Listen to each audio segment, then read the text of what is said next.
안녕하십니까. 경영학특론의 박인 교수입니다.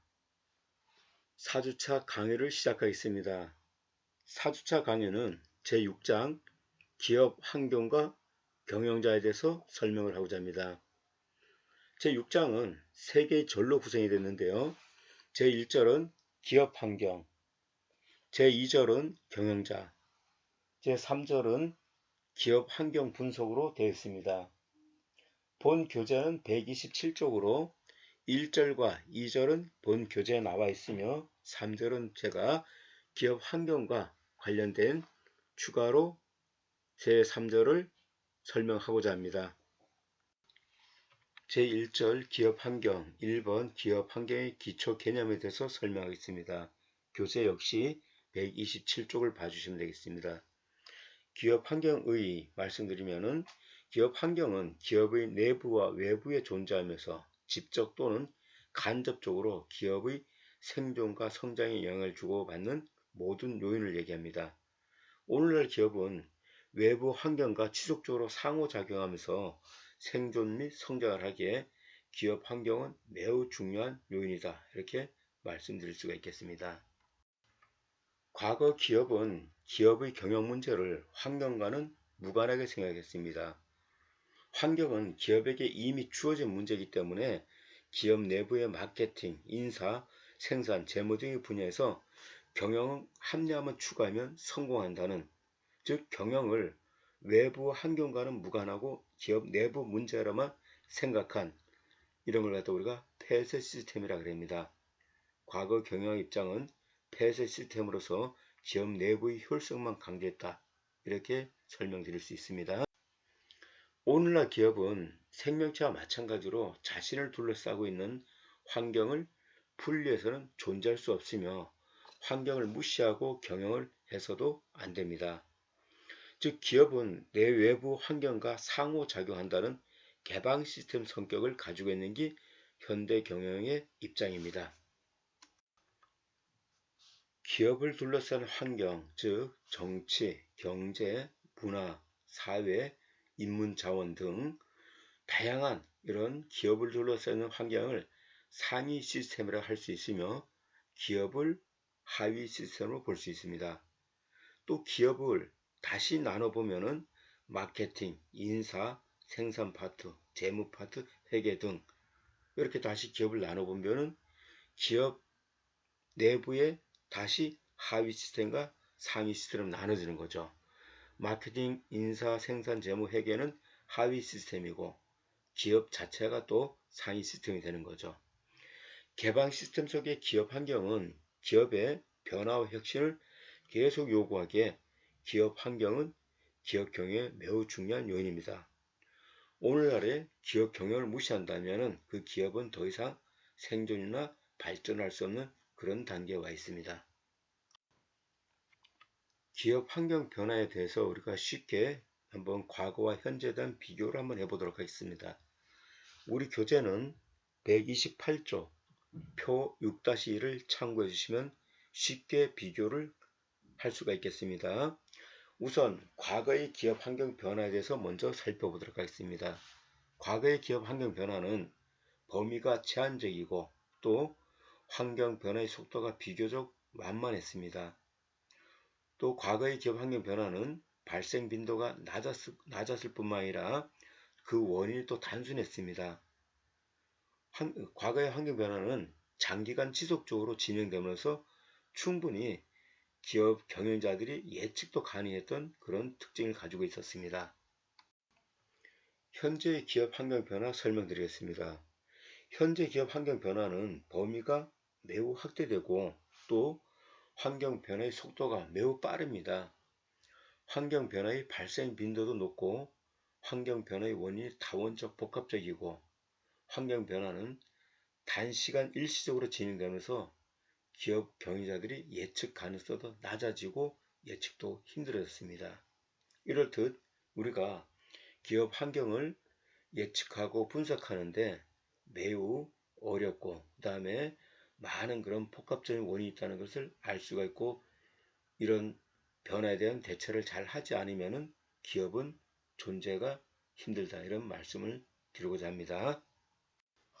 기업 환경의 종류에 대해서 설명하겠습니다. 기업 환경은 기업의 새로운 사업 기회를 제공하거나 반대로 기업이 수행하는 경영활동을 방해하거나 제약하는 요인의 총체입니다.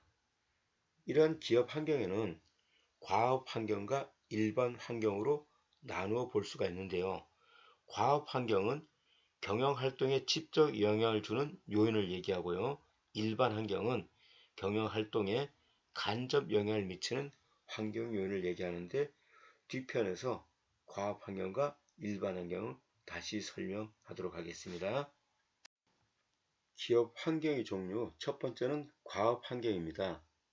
과업 환경이란 기업의 직접적인 사업 기회와 사업의 위협 요인을 제공하는 1차적 환경 집단으로서 과업 환경에도 기업 내부의 과업 환경과 기업 외부의 과업 환경이 존재합니다.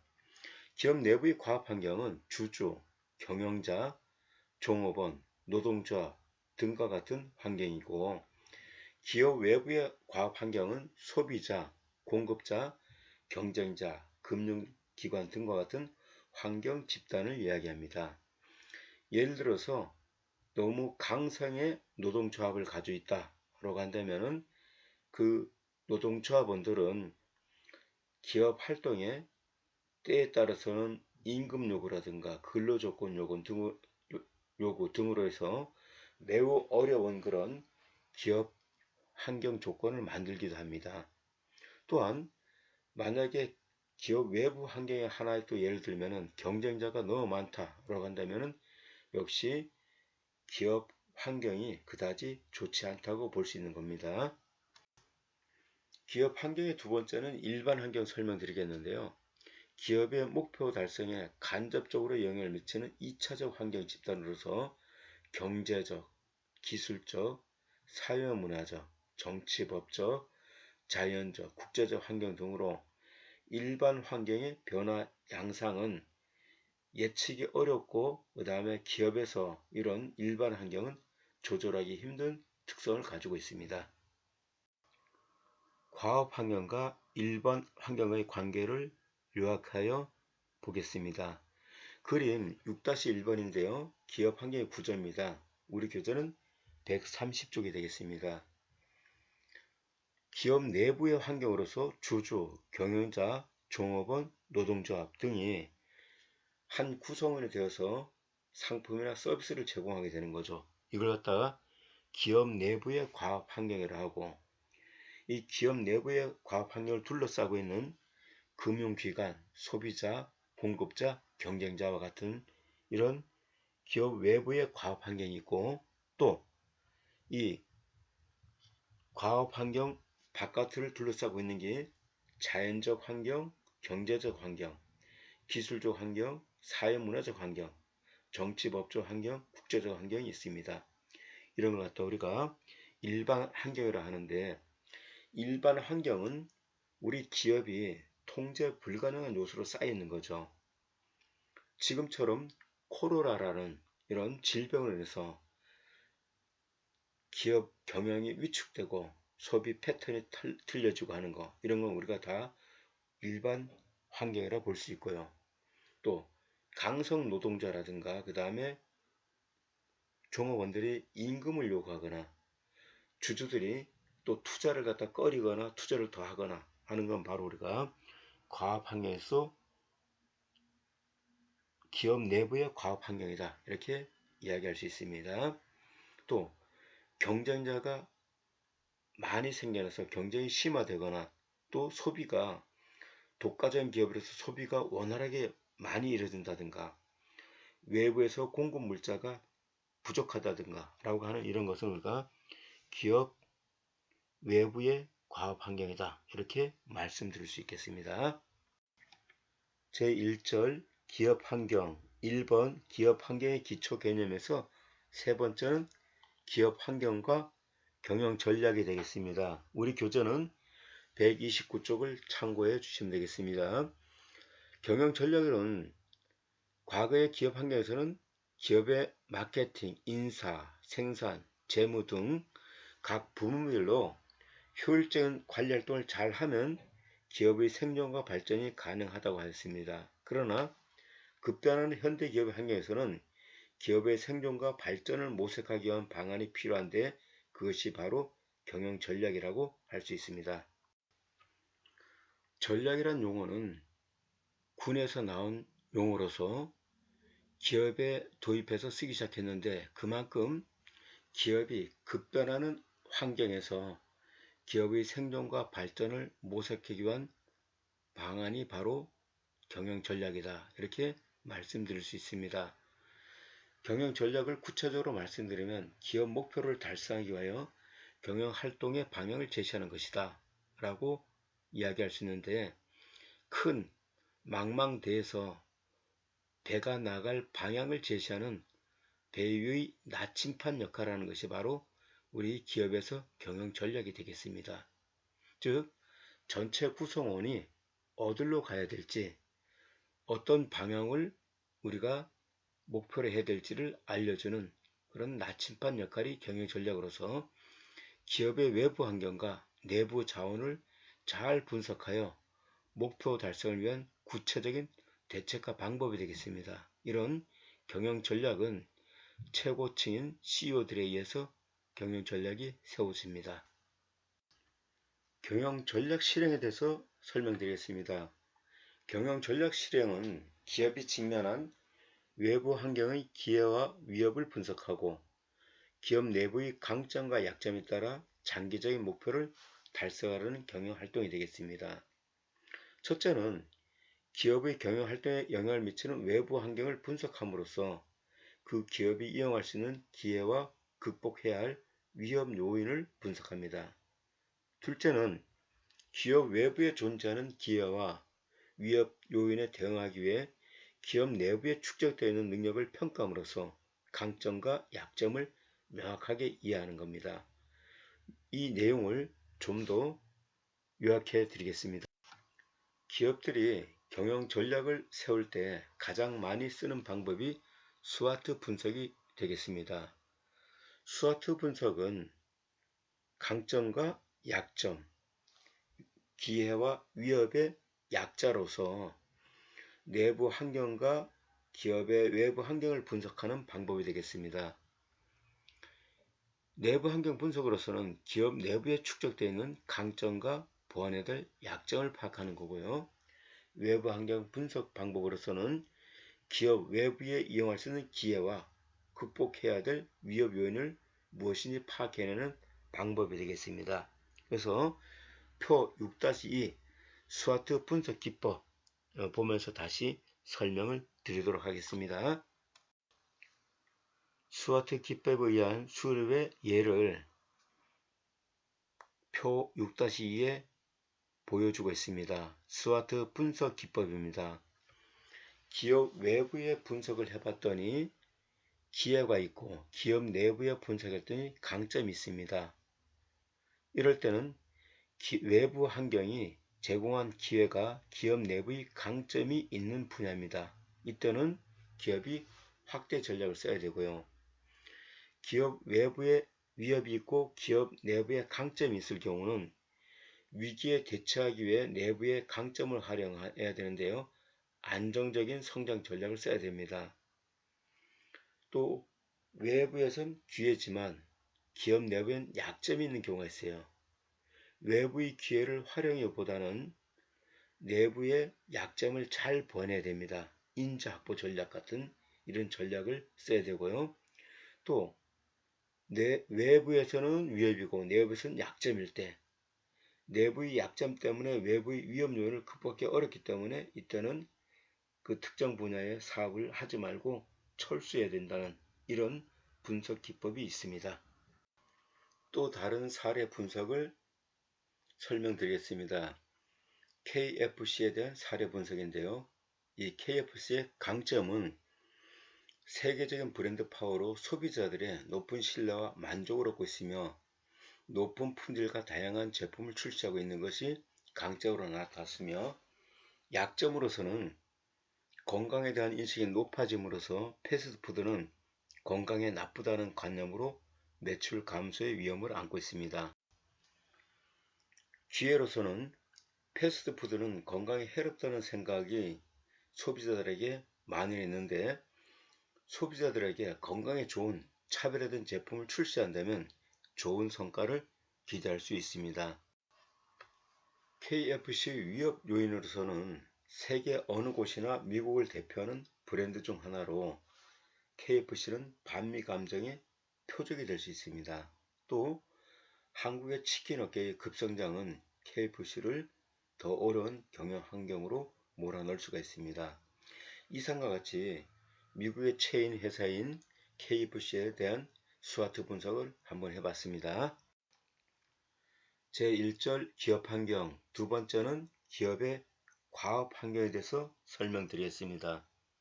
우리 교재는 133쪽이 되겠습니다. 기업의 과업 환경은 기업에서 의사결정을 할 때 직접적으로 영향을 미치는 환경으로 기업마다 고유한 환경 집단이 있습니다. 기업의 과업 환경에는 주주, 경영자, 종사원, 노동조합 등과 같은 기업의 내부 이해자와 공급자, 구매자, 경쟁자, 대리점, 금융기관 등과 같은 기업의 외부 이해자로 구분할 수 있습니다. 먼저 기업의 내부 이해자 중에서 주주와 경영자에 대해서 설명드리겠습니다. 주주는 직접 경영에 참여하는 것보다는 경영 성과의 배분이나 의결권 등 주주 권리를 행사하는 데 더 많은 관심을 가지고 있습니다. 즉 1년 경영 활동에 대한 주식 배당이라든가 주가 상승과 같은 그런 데 더 관심이 있고요. 주주는 경영 활동에 많은 경험과 전문적인 지식을 갖춘 전문 경영인을 대리인으로 선임하여 경영을 위임합니다. 경영자는 기업의 실질적인 경영 활동을 전담하며 주주들에게 최대 이익이 돌아갈 수 있도록 성실한 경영 활동을 수행해야 합니다. 그러나 경영자가 주주들의 이익 대신에 자신의 이익을 위하여 활동하려는 도덕적으로 해이할 가능성도 있습니다. 기업 내부의 이해관계자 세 번째는 종업원이 되겠습니다. 기업의 직접 구성원이면서 기업 내부의 과업 환경으로 다른 과업 환경은 기업에서 일방적인 의사결정으로 대응 방안을 마련하지만 종업원은 노사 간의 합의가 먼저 있어야 됩니다. 또한 종사원의 동기부여를 통한 생산성 향상이 기업의 경쟁력 확보에 매우 중요하기에 종사원은 더욱 중요한 과업 환경이라고 할 수 있습니다. 기업의 과업 환경, 첫 번째 기업 내부의 이해관계자, 세 번째는 노동조합이 되겠습니다. 노동조합은 종사원들이 자신들의 권리나 복지를 위하여 노동조합 단체를 만들어 근로시간, 임금 인상, 근무 환경 개선 등을 요구하게 되는데 이들의 요구가 통과되지 않으면 태업, 파업 등이 발생하기에 노동조합 또한 기업에 민감한 과업 환경이라고 할 수 있습니다. 기업의 과업 환경 두 번째는 기업 외부의 이해관계자에 대해서 설명드리겠습니다. 기업 외부의 이해관계자 첫 번째는 소비자입니다. 소비자는 기업에서 판매하는 서비스나 상품을 구매하는 주체로 기업의 외부 환경 중에서도 가장 중요한 환경으로 꼽힙니다. 기업 간의 경쟁이 치열해지면서 수요자 시장에서 고객 창조와 시장 창조는 더욱 중요하게 되었는데 기업 입장에서 소비자를 만족시키지 못하면 기업 활동을 할 수 없기 때문에 소비자는 매우 중요하다 이렇게 이야기할 수 있습니다. 최근 소비자들은 소비자 단체를 만들어서 활동을 하고 있는데요. 소비자 한 사람 한 사람들 각자는 기업에 비하여 힘이 없지만 자신들의 권익을 보호받기 위하여 소비자 단체를 만들어서 기업 제품, 상품 원가, 품질, 성능 등에 관한 정보와 불량 제품에 대한 물질적, 신체적 피해를 보상을 요구하면서 소비자 단체는 현재 기업과 대등한 영향을 갖고 있다 이렇게 보시면 되겠습니다. 기업 외부 이해관계자 두 번째는 공급자가 되겠습니다. 기업은 상품을 만들기 위하여 공급자로부터 원자재를 구매할 때 안정된 가격으로 좋은 품질의 원료를 공급받는 것이 좋습니다. 원자재의 가격과 품질, 공급량과 시기가 좋은 조건이면 상품의 품질과 가격에서 경쟁력을 높일 수 있습니다. 반대로 공급자와의 관계가 원활하지 못하면 기업의 생산품은 경쟁에 떨어져서 판매가 감소되기 때문에 공급자와의 원활한 관계를 유지하는 것도 기업의 경영성과에 매우 중요한 영향을 미칩니다. 기업 외부의 이해관계자, 세 번째는 경쟁자가 되겠습니다. 자본주의 경쟁 체제에서는 자유 경쟁을 보장하고 있기 때문에 모든 기업체는 경쟁 기업이 있습니다. 특히 공급이 수요를 초과하는 현재 상황에서는 경쟁 기업은 중요한 기업 환경으로 작용을 합니다. 상황에 따라서는 경쟁 회사의 수라든가 형태, 경쟁 기업의 경영 전략은 특정 기업에 매우 위험한 영향을 줄 수도 있습니다. 경쟁 기업들 간의 과당 경쟁은 시장 질서를 교란시키거나 가격 체계를 붕괴시키는 등 부정적인 영향을 주기도 하지만 선의 경쟁은 시장 전체의 규모 확대와 기술 혁신을 통한 신제품 개발 등 소비자에게도 많은 영향을 주기도 합니다. 기업 외부의 이해관계자, 네 번째는 금융기관 설명드리겠습니다. 기업에서의 자금은 우리 인체의 혈액과 같은 것이어서 원활한 순환이 이루어져야 기업 운영이 쉬워집니다. 기업은 어떤 형태로든지 금융기관의 도움을 받게 되는데 금융기관의 관계가 좋으면 기업에서 필요한 자본 조달을 정상적으로 공급받아 안정된 경영을 할 수가 있습니다. 이상으로 기업의 과업 환경 마치고요. 그 다음에는 기업의 일반 환경에 대해서 계속적으로 설명을 드리도록 하겠습니다. 제1절 기업 환경 3번은 기업의 일반 환경이 되겠습니다. 기업의 과업 환경은 경영의 모든 활동에 직접적이고 즉각적인 영향을 미치는 이해관계자 집단인 반면에 일반 환경은 간접적이고 잠재적인 영향을 미친다고 합니다. 일반 환경은 다른 말로 거시적 환경이라고 하는데 기업에서 통제가 어려운 환경으로 잘 적응하고 예측하여 능동적으로 잘 대응해야 합니다. 기업의 일반적인 환경 종류로는 경제적 환경, 기술적 환경, 사회문화적 환경, 자연적 환경, 국제적 환경, 정치적 환경 등 매우 다양합니다. 기업의 일반 환경 중에서 먼저 첫 번째는 경제적 환경 설명드리겠습니다. 기업은 가계 정부와 함께 3대 경제 주체의 하나이지만 자신이 속한 경제 환경의 영향을 받으면서 경영 활동을 수행합니다. 우선 경제 규모를 말씀드리면은 경제 규모가 크면은 잠재적 수요가 크고 기업은 유리한 환경에서 기업 활동을 할 수 있습니다. 좁은 의미의 경제 규모는 내수 시장에 한정되어 있지만 넓은 의미의 경제 규모는 해외 시장의 거래도 포함합니다. 경제적 환경에서 경제 구조 설명드리겠습니다. 경제 구조는 산업의 구성 비율을 나타내는 겁니다. 산업 구조는 1차, 2차, 3차 산업으로 구분되는데 경제가 발전할수록 1차에서 2차, 2차에서 3차 산업으로 발전합니다. 이러한 산업 구조가 중요한 이유는 국가 경제를 주도하는 사업이 무엇인가에 따라서 그 산업에 속한 기업은 경영 활동에 영향을 받습니다.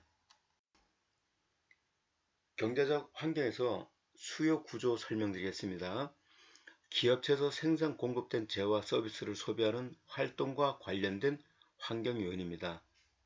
양쪽 측면에 영향을 미치는 것은 소득 규모, 물가 상승률, 임금 상승률 등이지만 질적 수요 요소에는 소비 패턴의 변화가 소품종 대량 생산에서 다품종 소량 생산으로 변화한 것이 중요한 경제적 환경의 변화라고 할 수 있고 기업은 이러한 경제적 환경 변화를 잘 살펴야 되겠습니다.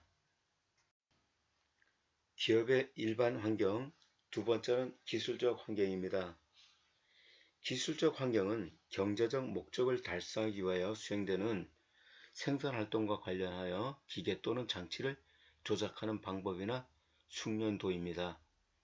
기술의 발전 방법은 부분적인 개량을 통해서 이루어지는 연속적인 진보와 기술 그 자체의 원리를 번역시켜서 발전시키는 기술 혁신이 있습니다.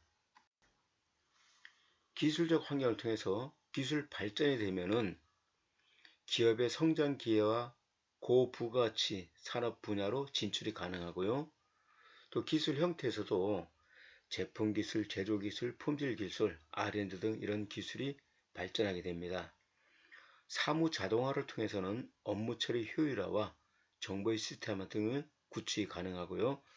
공장 자동화를 통해서는 로봇과 컴퓨터 도입 등과 같이 이렇게 아주 기술적 환경이 많이 변하고 있습니다. 기업과 관련된 구체적인 기술 형태는 제품, 제조, 품질 관리, 연구 개발 기술 등이 있습니다. 제품 기술은 제품과 관련된 제품의 성능, 효력, 품질 등 제품 자체에 내재된 기술을 증가시키는 방법이고요. 제조 기술은 생산성 향상을 위해 기계, 설비 등 생산 과정에 반영된 기술이 되겠습니다. 품질 관리 기술은 불량품 관리와 관련된 기술로서 세계적으로 품질 관리 중요성은 점점 더 중요하게 느끼고 있기 때문에 품질 관리 기술은 더욱더 발전할 걸로 예상됩니다. 또 연구개발 기술은 신제품과 신기술 개발과 관련된 기술입니다. 이렇듯 기업을 둘러싸고 있는 기술적 환경에서도 매우 급변하게 트렌드가 바뀌고 있기 때문에 기업에서는 이러한 환경을 잘 고려하여 기업 경영에 대입해야 되겠습니다. 기업의 일반적 환경, 세 번째는 사회 문화적 환경을 들 수가 있습니다. 사회 문화적 환경이라 하는 것은 사회의 전통, 관습, 종교, 윤리와 구성원의 행동, 가치관, 신념, 생활 양식 등이 경영자, 종업원, 소비자의 행동에 영향을 미친다는 겁니다. 사회 문화적 환경에는 개인이나 집단이 가지고 있는 기업에 대한 여론이나 기업 이미지는 기업의 성장과 발전에 큰 영향을 줍니다. 사회 문화적 환경과 관련하여 우리 한국 사회에서도 많은 그런 변화가 일어나고 있습니다. 우선 사회적 변화 먼저 보시면은 주 5일제 근무라든가 여성 취업자 증가, 그 다음에 양성평등, 이런 사회적 변화가 일어나고 또 인구 구조 변화도 많이 일어나고 있습니다. 노인 인구 증가라든가 핵가족화, 그 다음에 베이비붐들의 은퇴, 또 기업 문화에서도 기업 고유의 가치인식이라든가 행동규범, 근무태도, 전통 등을 가지고 많은 그런 소비자들에게 어필을 하고 있습니다. 사회 문화적 환경과 관련하여 기업의 이미지와 기업의 문화는 소비자들에게 많은 소비를 하도록 유도합니다. 그럼 이러한 기업 문화의 결정 요인이 무엇인가 분석을 했더니 대략 한 4가지 정도로 분석이 됩니다. 기업 문화 결정 요인 첫 번째는 국가의 전통적 문화, 두 번째는 산업의 특성, 세 번째는 최고 경영자의 철학, 네 번째는 기업들이 가지고 있는 고유한 특성 등으로 분석이 됐습니다. 국가의 전통적 문화는 우리 한국 같은 경우는 옛부터 고유한 유교 문화를 가지고 있습니다. 미국의 청교도 문화라든가 일본의 사무라이 문화 같이 그런 각 나라의 전통적 문화를 이야기하는 것이고, 산업의 특성은 창의력이 강조되는 영화산업, 생산성이 강조되는 철강산업, 노동력이 필요한 제조업이라든가 그 산업에 각각의 가지는 특성을 얘기하는 거고요. 최고 경영자 철학이 있습니다. 창업자로부터 면면이 이오는 최고 경영체의 기업 운영 방식, 예를 들면 유황 킴버리 같은 경우는 그 내부에 있는 최고 윤리적으로 깨끗하고 도덕적으로 깨끗하면서 또 훌륭한 인재한테 경영권을 맡긴다는 이런 기업마다 최고 경영자의 철학이 담겨 있는, 그리고 또 좋은 기업 문화가 될 수 있고 또 기업 고유의 특성이 담겨져 있어야 됩니다. 사업 성격이라든가 성장 역사라든가 구성원의 가치관, 이렇게 기업 문화를 결정하는 것은 네 가지가 결정된다. 네 가지로 결정이 된다. 이렇게 보시면 되겠습니다. 기업의 일반 환경, 네 번째는 정치 및 법적 환경에 대해서 설명드리겠습니다. 정치적으로 불안정한 국가에서는 노사관계의 악화나 파업, 노동 생산성을 초과한 임금 상승률 등은 기업 경영에 매우 위험한 요소가 되겠습니다. 기업과 정부는 국가 경제를 구성하는 주체로 서로 좋은 관계를 맺음으로써 국가는 기업이 성장할 수 있도록 환경을 조성해 줘야 합니다. 정부는 기업에 대해서 양면적인 역할을 하게 되는데요.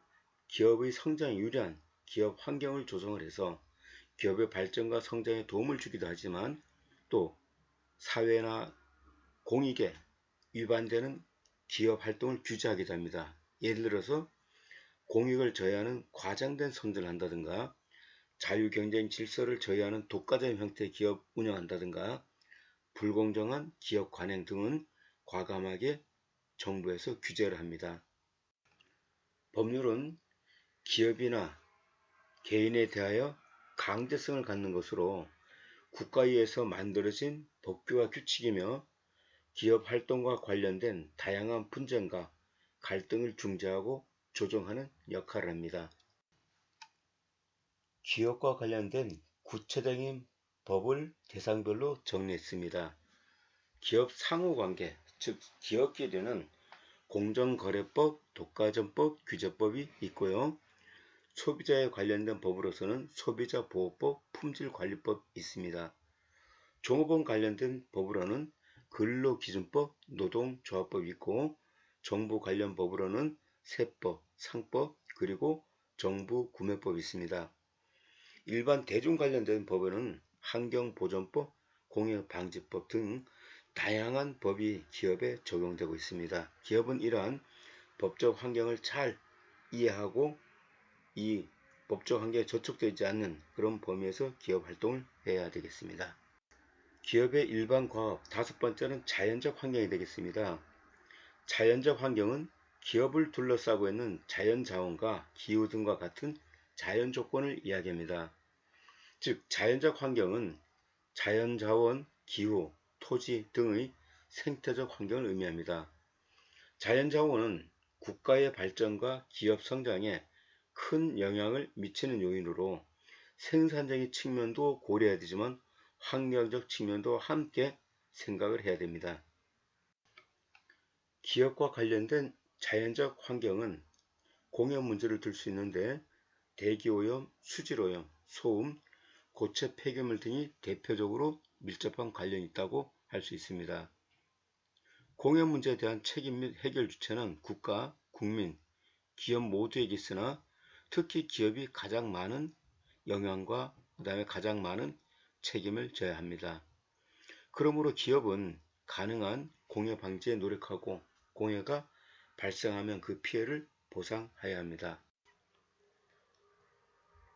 일반 환경 여섯 번째는 국제적 환경입니다. 경제 규모의 증가와 국제 교육의 확대에 따라 기업 활동은 글로벌화 되고 있습니다.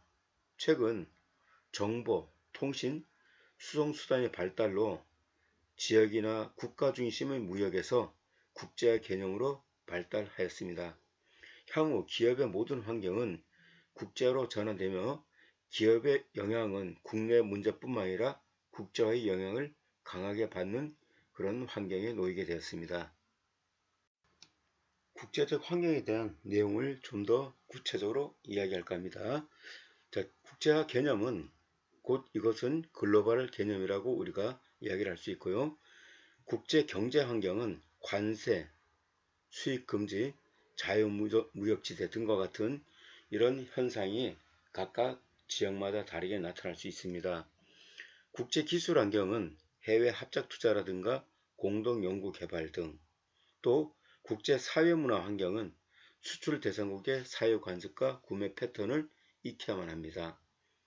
국제정치, 법적 환경은 투자 제한과 정치적 안정성 등 이런 여러 가지 국제적 환경의 개념을 알고 기업 활동을 해야만이 글로벌화에 성공할 수 있다, 이렇게 말씀드릴 수 있으며, 지금까지 기업의 일반 환경과 과학 환경에 대해서 설명을 드렸습니다. 기업 환경에 관련된 사례를 말씀드리고자 합니다. 한국 기업이 베트남으로 많이 가는 이유에 대해서 설명하고자 합니다. 베트남은 최근 들어 경제 성장이 매우 크고 국가 성장의 잠재력이 좋다고 평가되고 있습니다. 베트남이 발전하는 이유는 여러 가지가 있겠지만 베트남에 진출한 한국 기업은 베트남의 성장 요인을 우수한 노동력으로 평가했습니다. 베트남 인구는 대략 9천만 명으로 동남아시아 국가 중에서는 인도네시아, 필리핀 다음으로 인구가 많은 국가입니다. 인구가 많을 뿐만 아니라 인구 구성 비율도 젊은 층이 많은데, 그 이유는 많은 그런 전쟁에서 50대 노령층이 많이 죽기 때문입니다. 베트남의 평균 연령은 29세로 10살에서 24살까지 인구 비율이 40%로 매우 젊습니다. 참고로 한국의 평균 연령은 41세입니다. 베트남은 우수한 노동력을 가지고 있을 뿐만 아니라 인건비가 매우 저렴한 것으로 조사가 되었습니다. 한국의 10분의 1, 중국의 5분의 1 정도로 저렴하여 한국의 제조기업들에게는 매우 매력적인 그런 국가가 되겠죠. 호찌민에 주재하고 있는 두산중공업의 최상훈 과장은 베트남은 교육 수준도 높고 책임감도 강하며 젓가락을 쓰는 문화로 손기술도 섬세하여 좋다고 평가했습니다. 외국인 투자에 대한 세금 혜택도 매우 베트남은 매력적이라고 할 수 있습니다. 베트남 법인세는 10에서 25%이지만 외국인 투자 기업에게는 15년간 법인세 10%를 납부하게 합니다. 이러한 세금도 처음 4년 동안은 법인세가 전혀 없었으며 이후 9년 동안은 5%를 내고 나서 그 이후에는 10%를 납부하게 하는 겁니다. 또한 토지 임대 가격도 저렴하여 1제곱미터당 60달러를 1년에 내지만 개발이 덜 된 곳은 20달러를 냅니다. 베트남 정부는 이를 통하여 균형 발전 차원에서 개발이 덜 된 곳은 소득세도 감면해 주는 등 많은 세금 혜택을 줘서 기업하기 좋은 환경을 조성해 주고 있습니다. 제6장 기업 환경과 경영자에서 제2절 경영자에 대한 설명을 드리겠습니다. 제2절 경영자 1번은 경영자와 기업가가 되겠습니다. 우리 여기서는 경영자가 무엇인지 기업가가 무엇인지 이야기를 많이 들었는데 과연 이 기업가와 경영자의 차이가 무엇인지 살펴보도록 하겠습니다. 우선 경영자의 의의에 대해서 설명드리겠는데요. 우리 교재는 145쪽이 되겠습니다. 경영자는 기업 목적을 달성하기 위해 기업의 경영 정책을 합리적으로 수립하여 기업의 경영 활동을 지휘, 감독, 통제하는 역할을 담당하는 사람이다. 이렇게 정의를 낼 수가 있습니다. 현대 기업이 점차 대기업화되고 기업 환경이 복잡해짐으로써 기업 경영에 전문 지식이 필요하며 소유자나 직접 출자자에 의한 경영이 곤란해지면서 전문 경영의 시대가 도래하게 됐습니다. 경영자는 기업의 계획, 조직, 동기부여, 통제 등을 통하여 기업을 이끌고 가는 기업에서의 핵심적 역할을 수행하는 집단이며 종사원 집단은 경영자의 계획에 따라 기업 활동을 실행하는 집단이다. 이렇게 보시면 되겠습니다. 기업 경영에는 토지, 자본, 건물, 자재 등과 같은 물적 자원과 경영자나 총사원 같은 인적 자원이 있습니다. 두 분류의 자원 중에서 인적 자원과 물적 자원, 어느 것이 더 중요하냐라고 한다면은 당연히 인적 자원이 더 중요시 될 겁니다. 물적 자원을 운영하고 경영하는 주체가 인적 자원이기 때문이죠. 인적 자원도 역할에 따라서 두 분류로 나눠지는데 경영자 집단과 종사원 집단으로 나누어질 수가 있습니다. 다음은 기업가에 대해서 알아보겠습니다. 기업가는 아이디어를 가지고 인적, 물적, 재무적 자원을 직접 조달하여 위험을 감수하며 기업을 직접 운영하고 성장시키는 사람이 되겠습니다. 우리는 그동안에 경영자와 기업가, 어떻게 보면 유사한 말을 썼지만 한마디로 기업가는 창업자다, 이렇게 쉽게 표현할 수 있겠습니다. 기업가, 즉 창업자는 네 가지 고유한 기능을 수행을 해야 됩니다. 첫째는 출자 기능입니다. 최초의 기업을 만들기 위해서는 자본이 필요한데 그 기업에 필요한 자본을 출자하는 기능을 수행을 해야 됩니다. 두 번째는 관리 기능이 있습니다. 아직까지 조직이 형성됐거나 관리 운영 경험이 없는 그런 하나의 기업을 만들어서 계획을 세우고 조직화하고 지휘하고 감독하고 통제하는 이러한 고유한 기능을 수행을 해야 됩니다. 세 번째는 위험 부담 기능입니다. 기업의 경영 활동과 성과에 대한 어떤 경험이 없지만 거기에 대한 위험 부담을 안고 최초로 기업의 경영 활동을 해보는 거죠. 자, 그 다음에 마지막엔 혁신 기능이 있습니다. 항상 새로운 시장과 제품, 유통 채널 등을 지속적으로 만들어내야 하는 이런 혁신 기능을 또 수행을 해야 되는 게 바로 창업자 즉 기업가의 기능이다. 이렇게 설명할 수가 있겠습니다. 제2절 경영자 2번 경영자의 유형과 역할에 대해서 설명드리겠습니다. 기업의 규모가 확대되고 경영 기능이 복잡해지면서 한 사람이 모든 기능을 수행하기가 어렵게 되자 여러 사람에 의한 기능 분담을 하게 되었습니다. 그에 따른 경영자 유형을 살펴보면 소유와 경영의 분리에 따른 경영자, 계층에 따른 경영자, 경영 범위에 따른 경영자 등으로 분류할 수가 있습니다. 경영자의 유형과 역할에서 소유와 경영의 분리에 따른 경영자 살펴보도록 하겠습니다. 처음에는 소유 경영자가 있습니다. 출자자가 경영에도 참여하는 형태로 생산시설, 생산 방법, 생산 제품 등이 단순한 소기업에서 많이 볼 수 있는 경영 유형이죠. 이런 소유 경영자는 자기가 투자하고 자기가 경영하는 것으로서 자기 자본의 수익성과 이기적 영리 추구는 가능하지만 또 자본력의 한계라든가 어떤 경영의 한계점을 나타낼 수 있는 단점이 있습니다. 소유와 경영의 분리에 따른 경영자 두 번째는 소유 경영자에서 더 발전의 형태로서 고용 경영자를 들 수가 있습니다. 기업 규모 확대로 질적, 양적으로 기업이 성장하면서 기업가를 도울 수 있는 사람을 고용하여 경영의 일부를 지휘 감독하게 하는 겁니다. 즉 경영 책임의 일부를 믿을 만한 사람에게 주어서 대신 지휘 감독하게 하는 것입니다. 경영자로서는 제한적 경영 기능만 수행하며 소유 경영자의 대리인으로서 소유 경영자의 이익 극대화에 많은 도움을 주는 경영자가 되겠습니다. 따라서 고용 경영자는 보통 자기 친척이나 형제라든가 가족 경영에서 또 친구라든가 믿을 만한 사람을 데려와서 대리 경영을 시키는 경우가 종종 있습니다. 기업이 작은 기업에서 중소기업으로 발전하는 과정에서 볼 수 있는 그런 경영자가 되겠습니다. 소유와 경영 분리에 따른 경영자 세 번째는 전문 경영자가 될 수 있습니다. 경영 규모가 대형화되고 경영 활동이 복잡해지면서 재무, 인사, 기타 기업 관련 법률이라든가 생산 모든 분야의 전문 지식과 교육적인 배경을 가진 경영자가 필요하게 되었습니다. 즉, 기업 규모가 커지면서 더 이상 경험에 의한 경영이 불가능해지면서 전문 경영자를 도입을 하게 되는 건데요.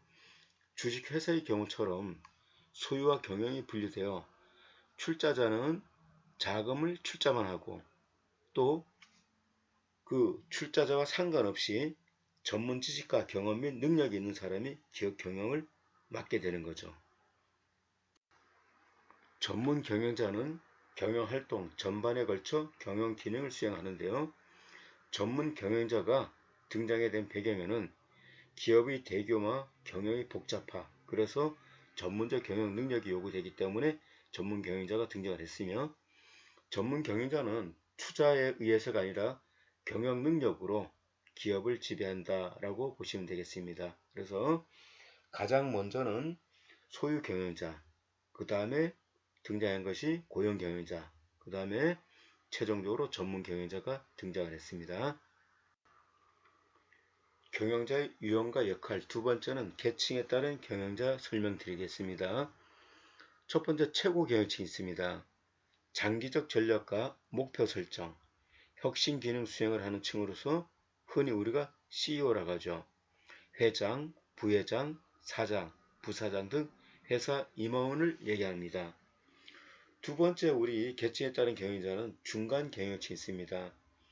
최고 경영층의 요구와 지시에 의해서 하위 경영층의 능력을 조화시키는 역할을 하며 부장, 차장, 과장, 공장장 등이 있습니다. 경영자의 유형과 역할에서 계층에 따른 경영자, 세 번째는 하위 경영층이 있습니다. 현장에서 직접 지휘 감독하는 기능을 하며 사무직의 계장이나 대리, 생산직의 조장이나 반장 등이 하위 경영층에 속하게 되겠습니다. 네 번째는 계층별 경영자의 기능과 능력으로 일반적으로 경영자가 수행하는 기본적 의사결정에 대해서 설명드리겠습니다. 첫 번째, 전략적 결정은 최고 경영층이 주로 진행을 하는데요. 기업의 내부 문제보다는 외부 환경의 변화에 대한 적응 계획을 수립하는 겁니다. 그리고 거기에 대한 결정을 내리는 것이죠. 두 번째는 관리적 결정이 있는데요. 중간 경영층이 주로 수행을 하는 결정으로서 기업 전략을 실행하기 위한 기업 내부의 조직, 인원, 자본 등을 관리하는 역할을 합니다. 세 번째는 업무적 결정은 주로 하위 경영층에 의해서 진행되는데, 일상적인 경영 활동의 목표 달성을 위한 경영 계획을 집행하는 이러한 의사결정을 각각 수행하고 있습니다. 경영자가 갖춰야 할 능력에 대해서 말씀드리겠습니다. 모든 경영자는 세 가지 능력을 갖춰야 되는데요. 첫 번째는 개념적 능력, 두 번째는 인간적 능력, 그리고 마지막으로 기술적 능력을 갖춰야 됩니다. 개념적 능력이란 기업의 방향을 제시하는 대외적인 이해관계와 활동을 조정하고 통합하는 능력입니다. 두 번째는 인간적 능력은 계층 간 인간관계를 원만히 조정하는 능력이고, 기술적 능력은 구체적 업무에 대한 전문적 지식과 경험을 갖춰야 한다는 이야기입니다. 그래서 모든 경영자는 이 세 가지 능력을 갖춰야 되는데, 각각 계층별로 어떤 능력을 더 많이 갖춰야 될 것인지는 조금씩 틀립니다. 다음 그림을 보시면서 경영자가 갖춰야 될 능력에 대해서 설명을 드리겠습니다. 최고 경영자는 개념적 능력을 많이 갖추는 게 좋습니다. 개념적 능력을 하는 것은 이해관계와 활동을 조정, 통합하는 능력이죠. 두 번째, 중간 경영자는 인간적인 능력을 많이 갖추는 게 좋습니다.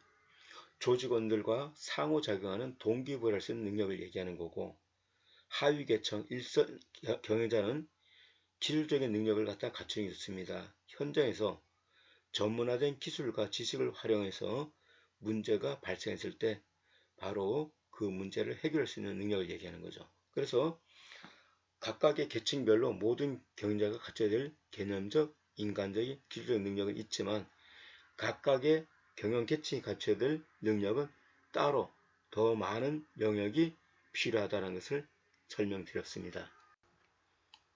그림 6-2 계층별 경영자의 기능과 능력은 지금까지 설명드린 내용을 다시 표로 보여주는 거니까 우리 학생들이 많이 참고해 주시면 감사하겠습니다. 경영자의 유형과 역할, 세 번째는 경영 범위에 따른 경영자 구별을 하겠습니다. 첫 번째는 전반 경영자가 있고 두 번째는 부문 경영자가 있습니다. 전반 경영자 먼저 말씀드리면 기업 전체의 관점에서 모든 경영 활동을 조정, 통합하는 경영자입니다.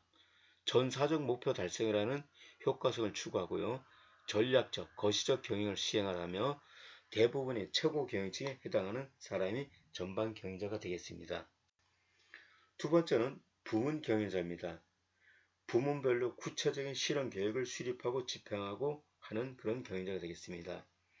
마케팅, 인사, 생산, 재무 등 부문별 효율성을 추구하는 경영자로서 전술적 그리고 미시적 경영을 수행을 합니다. 대부분의 중간, 하위 경영측에 해당하는 사람이 바로 부문 경영자가 되겠습니다. 제2절 경영자 3번 경영자의 기업 지배에 대해서 설명드리겠습니다. 우리 교재는 154쪽을 참고해 주시면 됩니다. 첫 번째 경영자 지배론입니다. 경영자가 기업의 실질적인 지배자라는 이론입니다. 주식이 분산되고 대주주의 지분이 감소하며 전문 경영자가 등장을 하면서 이 전문 경영자들이 기업을 실질적으로 지배한다는 이론으로 기업 규모의 확대와 경영 활동이 복잡해지면서 또 다양한 이해관계자들의 이익을 조정할 전문 경영자가 필요로 하기 때문에 경영자가 기업을 지배한다는 이론이 되겠습니다. 두 번째는 경영자 혁명론으로서 기업의 지배권이 주주도 아닌 노동자도 아닌 제3의 계급인 경영자가 가지고 있다는 이론입니다. 자본가 사회에서 그 다음에 임금 노동자 시대로 넘어가면서 현재는 임금 노동자도 이 기업을 지배하지 않은 경영자가 기업을 지배하는 사회가 도래했다는 게 바로 경영자 혁명론이 되겠습니다. 제3절은 기업 환경의 분석입니다. 본 3절은 우리 교재에 없는 내용으로서 제1절 기업 환경에 보충하는 그런 절이 되겠습니다. 즉 1절을 보충하는 내용이다 라고 생각하시고 들어주시면 감사하겠습니다. 기업 환경 분석에 대해서 말씀드리면 기업의 환경이라 하면 기업의 경영 방식과 경영 성과에 영향을 주는 여러가지 요소들을 이야기합니다. 기업의 환경 요소는 크게 거시적 환경과 산업 환경으로 구성되는데 거시적 환경 요인은 정치적 환경, 경제, 기술, 정보의 관계 등 다양한 환경이 있다고 이야기를 했습니다. 기업 환경은 사업 전략에 직접적으로 관련된 것으로 공급자 환경, 소비자 환경, 경쟁자 환경 등 다양하게 구성됩니다. 기업 환경 분석을 통한 경영 전략 방법으로 접근하는데 결정적인 연구를 한 사람은 하버드 대학의 마이클 포터 교수입니다. 마이클 포터의 기업 환경 분석에서는 5가지 경쟁 세력에 의하여 산업의, 즉 기업의 수익률이 결정된다고 하였습니다. 그 요인은 기존 기업체 간의 경쟁, 잠재적 진입자의 위협, 대체제의 위협, 공급업자와의 교섭력, 소비자의 교섭력 등 5가지를 이야기했습니다. 기업 환경 두 번째는 기업 환경의 경쟁 세력 요인에 대해서 설명드리겠습니다. 첫 번째는 기존 업체 간의 경쟁입니다. 기존 기업 간의 경쟁은 경쟁에서 유리한 위치를 점유하려는 여러 가지 전략이 있는데 예를 들어 가격이나 신제품 전략, 광고, 고객 서비스 강화, 제품에 대한 AS 강화 등의 형태로 기존 업체 간의 경쟁을 키우려고 합니다.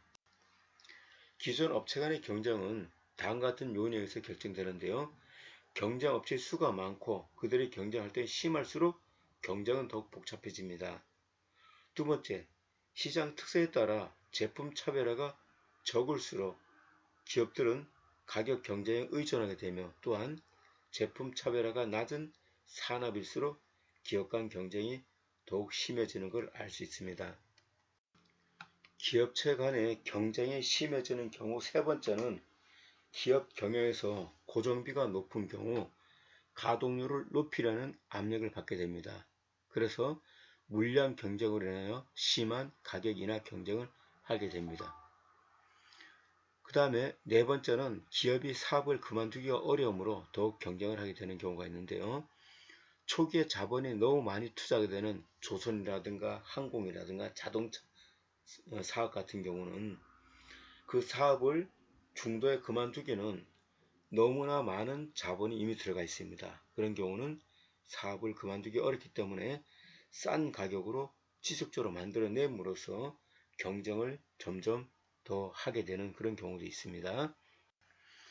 기업 경쟁이 심해지는 이유 다섯 번째는 전략적 이해관계가 높은 경쟁이 치열해집니다. 경영 다각화를 하려는 기업이 기업 전체의 전략을 강화시키기 위해서 특정 산업에서의 성공에 큰 중요성을 두는 경우가 있습니다. 삼성전자와 LG전자의 전자싸움 1위 싸움은 그 회사들의 사활이 걸렸다, 이렇게 보시면 돼요. 왜냐하면 전자산업이 삼성과 LG의 기업 전체에 주는 영향이 크기 때문에 전략적 측면에서 중요성을 갖기 때문에 그 분야의 경쟁은 점점 치열해질 수밖에 없는 것입니다. 기업 환경 분석 두 번째는 잠재적 진입자의 위협입니다. 잠재적 진입자란 새로 사업에 진입하여 실제적인 경쟁 기업으로 될 가능성이 높은 기업을 얘기하는 건데, 이 잠재적 진입자는 현재는 사업을 하고 있지 않은 그런 사람들을 이야기합니다. 새로운 사업에 진입하려는 기업들은 많은 자원과 능력 그리고 인력을 갖추고 이를 이용하여 시장을 확보하려는 강한 의지를 가지고 있습니다. 이 같은 조건을 갖춘 새로운 기업이 진입하면 가격이 하락하거나 부대 비용이 상승해서 기존의 수익성을 감소시킬 가능성이 매우 커집니다. 기업 환경의 분석 세 번째는 대체적 위협입니다. 특정 산업에서 기업 활동을 벌일 때 대체재가 존재하는 기업인 경우 자신의 제품을 구매하는 고객 중 일부가 대체재를 구입하게 됨에 따라 그만큼 고객을 잃어버릴 수가 있습니다. 즉, 우리 제품을 구입하던 구매자가 다른 제품을 구매하게 된다면 동질적인 제품이건 이질적인 제품이건 우리 구매자를 뺏어가는 경쟁 상태가 형성되는 겁니다. 이와 같이 대체재가 많을수록 기업들은 자신의 제품이나 서비스의 높은 가격을 받을 수 있는 가능성이 줄어듭니다. 예를 들어 백화점 산업의 경우 대체재인 가격 할인점이 등장으로 많은 타격을 입게 되었죠. 그 다음에 또 우리 시력을 보호하기 위해서 안경을 그동안에 아니면 콘택트 렌즈를 활용하게 됨으로써 안경을 사용하던 소비자가 줄어들게 됨으로써 바로 안경 산업은 위축을 가져오게 된다라는 그런 사례도 될 수가 있겠습니다. 기업 환경 분석 네 번째는 공급자의 강한 교섭력입니다. 공급자들이 원자재나 기업에서 필요한 기술 등에 대하여 독과점 형태로 공급되면 공급자는 유리한 위치에서 가격 인상이나 판매하는 제품 및 서비스의 질을 떨어뜨리려는 위협을 통해 기업을 압박할 수 있습니다. 공급자들이 강력한 힘을 갖게 되면 구매자들이 강력하게 힘을 발휘하는 경우와 정반대의 상황으로 기업 경영에서 원자재 확보나 기술 지대에 대한 어려움이 있을 수 있습니다.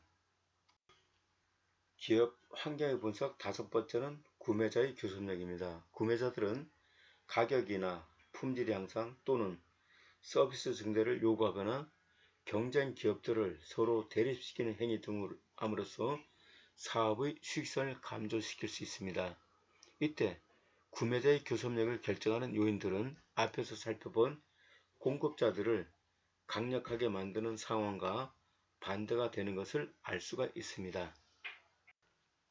5주차 강의 내용 소개하겠습니다. 제7장 경영개혁으로서 3개의 절로 구성되어 있는데 제1절은 경영관리 이해, 2절은 경영계획의 본질, 3절은 경영계획 수립입니다.